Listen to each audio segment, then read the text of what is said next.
Hello दोस्तों, मेरा नाम सर्वेश त्रिपाठी। आज हम बहुत ज़रूरी वीडियो लेके आए हैं आपके सामने। हम बात करेंगे यूपी पुलिस की भर्ती की। यूपी पुलिस की भर्ती, जैसा कि हम सब जानते हैं कि हम जितने अभ्यर्थी हैं उत्तर प्रदेश के, सब इंतज़ार कर रहे हैं करीब 5 सालों से अब कि इसकी भर्ती आए। पिछली भर्ती 2018 में आई थी।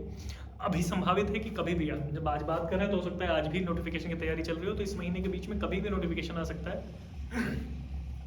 और बहुत ही ज़्यादा पद एक्सपेक्टेड है, बहुत ज़्यादा संभावित है। कम मतलब करीब करीब ये आंकड़ा यहाँ तक है अभी के हिसाब से, इतनी संभावनाएं हैं इसकी 45,000 तक, और ये और भी बढ़ सकता है, ये 50,000 से ऊपर भी जा सकता है, लेकिन इसके आसपास रहने की संभावना है, विच इज़ ह्यूज।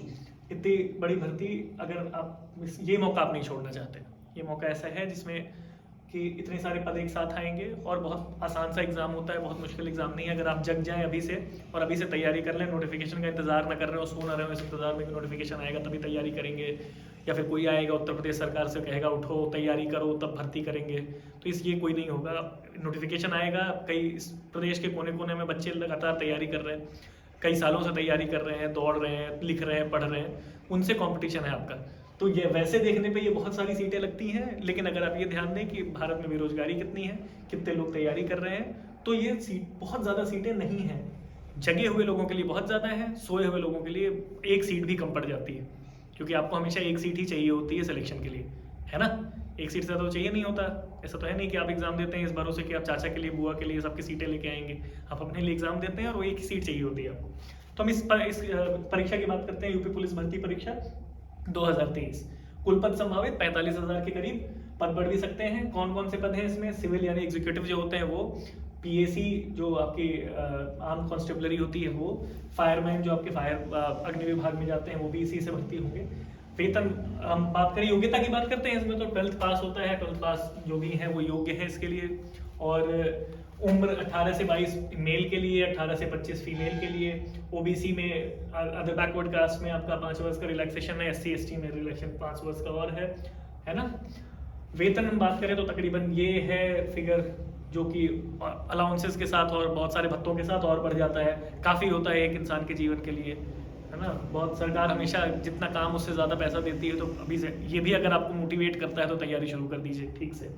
परीक्षा ऑफलाइन होगी। सिलेबस है जीके जीएस 38 सवाल, हिंदी 37 सवाल, मैथ 18 से 19, अच्छी बात है, कम है, मुझे बहुत मुश्किल लगता था मैथ। रीजनिंग 57 से 58 सवाल। 1/4 नेगेटिव मार्किंग है ना, मतलब कि 1/4 नंबर आपके कट जाएंगे अगर आपका एक जवाब गलत होता है तो, ठीक है। कुल प्रश्न 150 होंगे, 2 नंबर का एक सवाल होगा, 300 नंबर का टोटल पेपर होगा, 2 घंटे का पेपर होगा। आसान पेपर है ना, बहुत मुश्किल नहीं है। लेकिन तब जब आप पहले से तैयारी कर रहे हो, अभी से अगर अभी तक नहीं कर रहे हैं तो अब जग जाइए। नोटिफिकेशन अभी तक नहीं आया है, which is good for you, आपके लिए अच्छा है ये कि अभी तक नोटिफिकेशन नहीं आया है, लेकिन कभी भी आ सकता है। तो ये ध्यान में रख के, ये वीडियो इसलिए है कि आप जग जाए, केवल इसका उद्देश्य ये है ना। और थोड़ी सी मोटा मोटी बात कर लें दौड़ की। फिजिकल अगर इसकी बात करें तो 4.8 किलोमीटर 25 मिनट में दौड़ना होता है, जो बहुत ज़्यादा नहीं है ना। महिलाओं के लिए यही 2.4 किलोमीटर 14 मिनट में दौड़ना होता है, वो भी आसान है। फिजिकल बहुत ज़्यादा मुश्किल नहीं है, आप इसको आराम से कर सकते हैं। चेस्ट का परिमाप ये होता है 79, 84, 79 वैसे, और उसको फुलाने के बाद 84 है, ठीक है। तो ये सारे मतलब फिजिकल, मेन चीज़ आपका खेल यहाँ पे है। रिटर्न आपका अच्छा अगर आपने तैयार कर लिया तो फिजिकल तो आप तैयारी कर ही रहे होंगे, नहीं भी कर रहे होंगे तो अगर ठीक ठाक जिस उम्र का एग्जाम होता है उस उम्र में फिट ही होते हैं लोग, तो बहुत बड़ा मुद्दा है नहीं। उसके लिए बहुत तैयारी की ज़रूरत नहीं होती। अगर आप ठीक ठाक खेल कूद भी रहे हैं अच्छे से तो आप फिजिकली फिट होते हैं। इस उम्र में जनरली ऐसा मानता हूँ मैं कि बहुत मुश्किल फिजिकल का नहीं है ये पैरामीटर। इसके लिए तैयारी अभी से शुरू कर दीजिए अच्छे से। जो भी जिस भी तरीके से पढ़ रहे हो पढ़ लें, इसके लिए हम अलग से बात करेंगे कि पढ़ने की क्या तैयारी। लेकिन अभी पहले हम इस एग्ज़ाम के बारे में बात करते हैं। कछुआ खरगोश सुनी होगी कहानी आपने। कछुआ पहले पहुंचा था क्योंकि वो लगातार दौड़ता रहा। तो हो सकता है आप में से कुछ, इससे हम ये सीख सकते हैं कि हो सकता है कुछ लोग पहले तैयारी कर रहे हो फिर शिथिल पड़ गए हो कि अभी तो आ नहीं रही भर्ती, तो सो जाते हैं। और जो कछुआ होगा वो लगातार चल रहा होगा धीरे धीरे धीरे। तो हो सकता है बहुत ब्राइट लोग, बहुत तेज लोग जो अपने आप को तेज समझते रहे हो, उन्होंने ये मान के तैयारी छोड़ दी हो कि अरे ठीक है जब आएगी नोटिफिकेशन फिर से पढ़ लेंगे। लेकिन जो लगातार निरंतरता के साथ पढ़ रहा है उसके चांसेस हमेशा ज़्यादा होते हैं। और मैं हमेशा ईश्वर से ये मनाता हूँ पर्सनल तौर पर कि उस अभ्यर्थी का सिलेक्शन निश्चित हो जिसने पूरी ईमानदारी से मेहनत की है। वो तेज़ है नहीं है इस पर ये मैटर नहीं करता। At the end of day जब आप सोते हैं तो आपको पता होना चाहिए कि आपने दिन में पूरी मेहनत की है, पूरी ईमानदारी से मेहनत की है, और असफलता हमेशा ये दर्शाती है कि सफलता के लिए प्रयास पूरी ईमानदारी से प्रयास नहीं किया गया है। तो जो आपकी, जैसे कहा जाता है ओलंपिक्स में जीतना महत्वपूर्ण नहीं है, पार्टिसिपेशन, उसमें प्रतिभागिता आपकी वो इंपॉर्टेंट होती है। तो किसी भी परीक्षा में, किसी भी प्रतियोगिता में जीवन के, आपकी कितनी ईमानदार प्रयास आपका रहा है वो हमेशा ज़्यादा इंपॉर्टेंट होता है। रिजल्ट अगर आपने ईमानदारी से किया है तो मेरा मानना है रिजल्ट भी आता है। रिजल्ट जरूरी नहीं, आपकी सफलता का परिमाप ये नहीं होता कि आपने एक एग्जाम क्लियर कर लिया है। आपकी सफलता अगर आपने ईमानदारी से की है तो सफलता कहीं ना कहीं किसी तरीके से मिलेगी। हो सकता है जो आप एक्सपेक्ट कर रहे हो उससे ज़्यादा बड़ा मिल जाए, लेकिन ईमानदार लोगों को ही सफलता मिलती है। और ईमानदार लोगों को, जिन्होंने ईमानदारी से तैयारी की है, ईमानदारी से मेहनत की है किसी भी प्रतियोगिता के लिए, उनको ही सफलता मिलनी भी चाहिए। ईश्वर ये निश्चित करता है कि सफलता उसको मिले जो ईमानदारी से करता है। तो ऐसा हो सकता है कि आपको लगे कि कोई बहुत मेहनत से पढ़ रहा था और उसका एग्जाम में नहीं हुआ सिलेक्शन, बहुत बड़ी बात नहीं है। मतलब ऐसे बहुत सारे एग्जाम्पल्स मैंने देखे हैं अपने साथ, जो मेरे साथ के लोग थे जो तैयारी किया करते थे यूपीएससी की या फिर कोई और किसी और प्रतियोगिता की, तो मुझे लगता था कि बहुत बहुत पढ़े लिखे लोग हैं, बहुत मेहनत की है इन्होंने, लेकिन किसी कारणवश नहीं हो पाया, दुर्भाग्यवश नहीं हो पाया।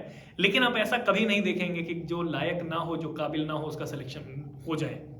तो इसलिए जो काबिल है सिलेक्शन उसी का होता है। आप अपनी काबिलियत पे मेहनत करिए, खुद को तराशिए जितनी ज़्यादा मेहनत कर सकते हैं। ये अच्छा मौका है, ये बहुत बड़ी सीटें अभी हम इसकी बात कर रहे हैं, लेकिन ये इससे ज़्यादा भी हो सकती हैं। और ये अगर ये इसमें असफल रहे या ये आपने मेहनत ईमानदारी से, असफलता मतलब आपकी मेहनत की ईमानदारी जो है मेहनत में नहीं दिखी, आपको बाद में लगा कुछ साल बाद कि अगर थोड़ी सी मेहनत कर लेते तो सिलेक्शन हो गया होता, थोड़ी सी मेहनत कर लेते तो सफल होते।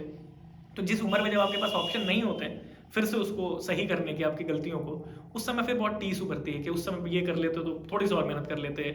आप जो फिजिकल में लोग नहीं सेलेक्ट हो पाते उनको लगता है थोड़ी मेहनत और कर लेते तो रनिंग हो गई होती क्लियर, रेस क्लियर हो गई होती, नौकरी मिल गई होती, साथ के लोग होंगे जो नौकरी कर रहे होंगे उन वो ज़्यादा सफल दिखाई दे रहे होंगे। तो ये टीस हटाने का सबसे अच्छा तरीका है कि अभी इस दौर में आप मेहनत पूरी ईमानदारी से करें, ठीक है। और मुझे पूरी उम्मीद है कि आप मेहनत करेंगे, आप तैयारी पूरी अच्छे से करेंगे, और जो मेहनत करेगा वो ईमानदारी से सिलेक्शन भी लेगा, है ना, और अपना जीवन सफलता से बिताएगा। हम इसके बाद आगे भी वीडियोस देखेंगे कि क्या तैयारी किस में कैसे करनी है, लेकिन अभी ये केवल जगाने के लिए वीडियो था और थोड़ा सा बेसिक चीज़ें इस इम्तिहान के बारे में बताने के लिए था। आगे हम इस पर चर्चा करेंगे। धन्यवाद। आगे बार वीडियो में प्रचार